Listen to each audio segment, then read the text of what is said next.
Sanibonani babukeli bethu emakhaya nasemhlabeni wonke jikelele.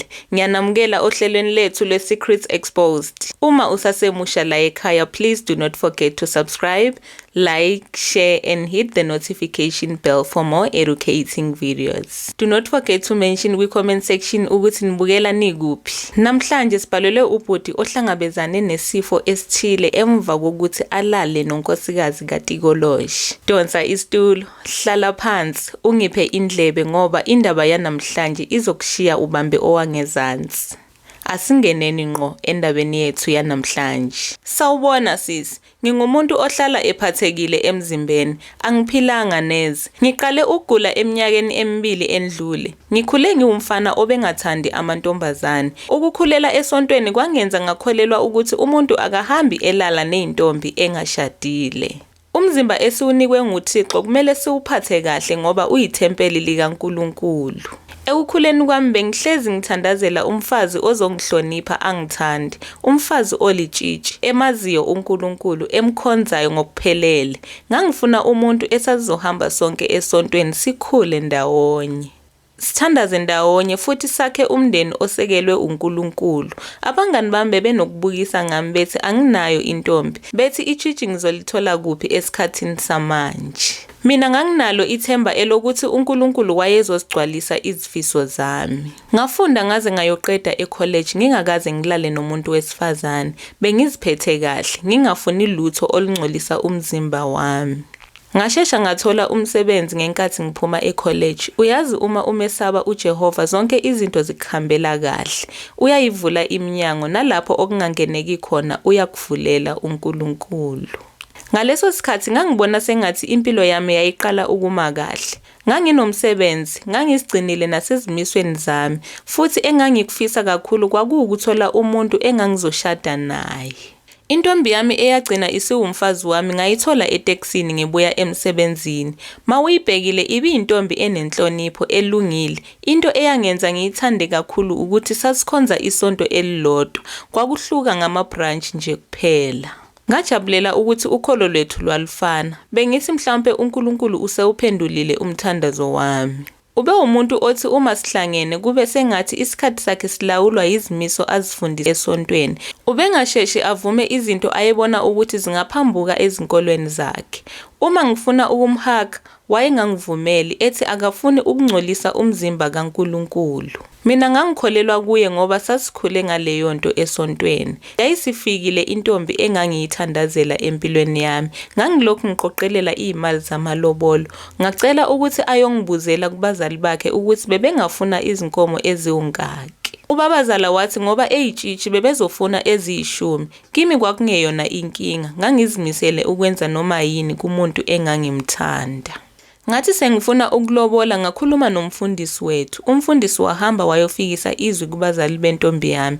Abazali bakhe abazange bayiphikise indaba yamalobolo ngoba yayisilethwe umfundisi. Kodwa mina umamazala wami ubengakaze angithande kusukela ngiqala ukuzwana nengane yakhe. Ingane yakhe ibingangilahli ngoba ibingithanda, ibingayi ngokuthi umama uthini. Umamazala wami ubehlezi etshela ingane yakhe ukuthi iqaphele ngoba abafana basile bazomgila. Ngimthembise umuntu wami ukuthi angasabi lutho. Akukho okubi okwakuzenzeka kuye ngisaphila.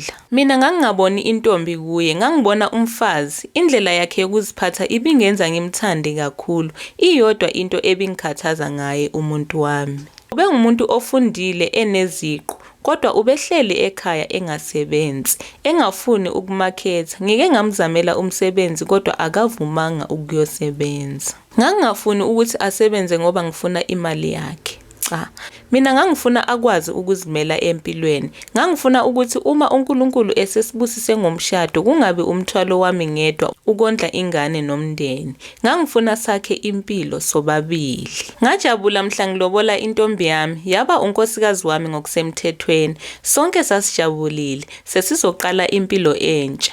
ngase ngithole umuntu engizohamba naye impilo yami yonke. Abazali bami bangincoma ngento enhle engangiyenzile. Indodana yabo yayisikhulile, isithathe isinqumo esikhulu esokuzakhela impilo. Kodwa umamazala wami ubengajabulanga, ubethi usaba ukuthi ingane yakhe ngizoyigila. Amadoda awathembisi, ethi indodakazi yakhe isaseyincane ukuthi iyobhekana nezimo zempilo. Ngangimuzwa uma ekhuluma umamazala wami, kodwa ngaphakathi kimi ngangibona umuntu engangizokwakha naye ikusasa. Ngangimthanda umntanakhe, ngifuna ukumakhela impilo enhle. Ngangifuna ukuthi umama wakhe abone ukuthi indodakazi yakhe ayizange yenze iphutha ngokungikhetha. Kungasenani sahamba emzini wethu nonkosikazi wami. Sonke sasingakaze senze inkonzo yasekamereni. Kwakuzoba ilanga lethu lokuqala. Ngangijabulile ngoba ngangicabanga ukuthi manje sesizoba sodwa, sizokwazi ukukhuluma ngezinto zethu, sihleke, sihlele ikusasa lethu futhi sijwayelane njengendoda nomfazi. Izinto azihambanga ngendlela engangiyibhekelele. Ubusuku baqala unkosikazi wathi ubengakhululekanga ukwenza inkonzo yasekamereni, ubenamahloni, ngamzwisisa. Ilanga lesibili wakhuluma into efanayo. Ekuqaleni angizange ngikwenze into enkulu ngoba ngangithi mhlambe lokhu kubangelwa amahloni njengoba besabantu abasha emshadweni. Njengoba izinsuku zihamba, ngaqala ukubona ukuthi kukhona okungajwayelekile. Kusenzeka konke lokhu, ngangimangazwa ukuthi unkosikazi wami uma silele akabi stable. Mawumbhekile ubebonakala njengomuntu oyenza inkonzo yasekamereni. Khona into eyayingathi ayihambi ngendlela kuye. Ngangimbheka ngizame ukuqonda ukuthi kungabe kubangelwa yini, kodwa naye wayethi akazi ukuthi kwenzakalani. Wayegcina eseyenza ekhala ngendlela ekhombisa ukuthi lento ayeyenza yayimjabulisa. Mase ngimbuza ekseni ethi akazi lutho ngento eyenzekile. Ngangimbuza ukuthi kukhona yini okumkhathazayo, kodwa wayenganginiki impendulo ecacile. Nami ngaqala ukukhathazeka. Ngangingafuni ukuthi sihlale sonke sineyimfihlo. Uma kukhona into emhluphayo ngangifuna ukwazi, nami kungabikho into engimfihlela yona njengonkosikazi. Sazama ukuthola ukuthi inkinga yayikuphi. Saqala ukuyithandazela lento ngoba sasicabanga ukuthi lento yayisemzini lapho esasiqashe khona. Ngangizitshela ukuthi mhlambe umuzi esasiqashe kuwo wawunezinto. Lento yayenzeka ngabo 12 kuya ku1 ebusuku. Singavuka sithandaze ngaleso sikhathi kwakungayenzeki. Sasivuka ekseni sizame ukuqhubeka ngempilo sengathi akukho okwenzekile. Kodwa mina ngangiqhubeka ngicabanga ngobusuku obudlule. Asihlalanga kulowo muzi, saphuma inyanga ingakapheli, sayohlala kwenye indawo. Sasihlale iviki elilodwa. Ngaleso sikhathi nganginethemba lokuthi manje izinto zazizoba ngcono. Cabanga iviki lonke ngilala nomfazi engimlobolile ngingatholi lutho. Ngangingakaze ngihlangane nomuntu wesifazane, kodwa imizwa yami yayisho ukuthi sekuyisikhathi. Ukufika kwethu emzini omusha ngacela ukuthi umama angiphakele izishebo zami. Waqala engafuni. Ngambuza ukuthi sizoqhubeka sinje kuze kube nini. Eyiphi indoda engakuvumela lokho? Ngihlale nomfazi engangiphakeli engakhuli. Ekuqaleni ngangimzwisise ngoba engakaze ayenze lento mhlambe ube namahloni. Ngangizitshela ukuthi mhlambe udinga isikhathi. Ngakhetha ukumbekezelela ngoba ngimthanda. Ngangifuna ukuba yindoda enesineke. Ngimnike isikhathi sokuthi ajwayele impilo entsha. Nami ngijwayele yena kodwa hayi iviki lonke. Uma esebona ukuthi sengithuthele wanginika. Sayenza esakwenzayo. Emva kwalokho wakhala unkosikazi wami. Ekuqaleni ngangithi wayekhaliswa ukukhishwa ubuntombi ngoba amathambo abeseqinile. Umuntu ubesizobamba 30 years. Wayekhala engasho lutho. Uma ngimbuza ukuthi kubhlungu akhale engaphenduli. Kwangithusa lokho. Ngase ngikhathazekile emoyeni, sengizisola ngokwenza into ayengakhululekanga ngayo. Ngamthulisa ngaxolisa saze sayolala ngabo 1. Salala sesijabulile kodwa unkosikazi wayebukeka ewumuntu onento eyayingamhlalisanga kahle. Nganginethemba ukuthi mhlambe kusasa izinto zizoba ngcono. Kodwa ekseni kwenzeka into eyamangaza wonke umuntu emndenini. Ekseni ngavuka sengisheviwe amashishi, sengigula ngingakwazi nokuvusa ikhanda, ngingakwazi nokukhuluma. Kwakuyisimanga ke leso empilweni yami. Unkosikazi wayelokhu ekhala. Ngangingakwazi nokumthulisa ngenxa yokugula. Ngingakwazi nokuphakamisa isandla ukuthi ngimbambe. Inhliziyo yami yababhlungu ngibona umuntu engimthandayo ekhala kabuhlungu. Naye wayengithanda unkosikazi wami, wayethukile. Wafonela abazali bami nomalume beza endaweni yethu. Ngenkathi befika wabachazela konke okwakwenzekile kimi. Wabe esekhuluma into eyangishiya ngingazi nokuthi ngithini. Wathi umama wakhe wamshadisa eneminyaka ewu-9 nomunye umfana. Mina ngangimlalele ngingakholwa. Kwakukhona umlando owawuqale kudala ngaphambi kokuba mina ngingene empilweni yakhe. Wathi kwakukhona icovenant abayenza nomfana eyayisho ukuthi angeke baphinde bahlukane empilweni. Abadala babesebenzise isiko elithile. Wachaza ukuthi izingane zasihlanganiswe ngaleyo ndlela ngenxa yesivumelane esasenziwe ngabantu abadala. Lokhu kwakusho ukuthi akekho ovumelekile ukuthandana nomunye umuntu empilweni. Oyedwa engashona, omunye wayezomlandela. Umuntu wakhe washona eseneminyaka ewu-13. Kwakuyinto eyangishaqisa kakhulu leyo. Mina ngangingene emshadweni nomuntu owangena kudala emshadweni. Wakhe wakudala wayeseshonile esemncane, kodwa ngokwalokho akutshelwa ngabantu abadala. Isibopho esasenziwe sasisekhona. Kwaba lusizi ngoba nonkosikazi uthi wasala wagulela ukufa emva kokushona komyeni wakhe. Mina ngangilele ngilalele le ndaba, ngizama ukuhlanganisa zonke izinto ezazenzekile kusukela ngosuku esashada ngalo. Waqhubeka echaza ukuthi indoda yakhe yayilala naye ebusuku. Ngokusho kwabazali bakhe, unkosikazi wayengavumelekile ukulala nomuntu wesilisa ngoba ubegane indoda enolaka engafuni nonkosikazi wayo. Le ndoda kwaku-spiritual husband, uTikoloshi. Lo Tikoloshi ubeshiye amaqanda kunkosikazi, yingakho impilo kankosikazi ibingahambi kahle. Izinto zakhe bezivalwa yilento. Ubethi engathola umsebenzi uphele ngesikhathi esincane. Angaba ne-boyfriend bebehlukana ngesikhashana. Uthi mina ngihlalile empilweni yakhe ngoba umuntu othandazayo. Unkosikazi wayetshelwe ukuthi akumele alale nendoda ngoba yayizoshona. Yingakho ubengakaze alale nomuntu wesilisa empilweni yakhe.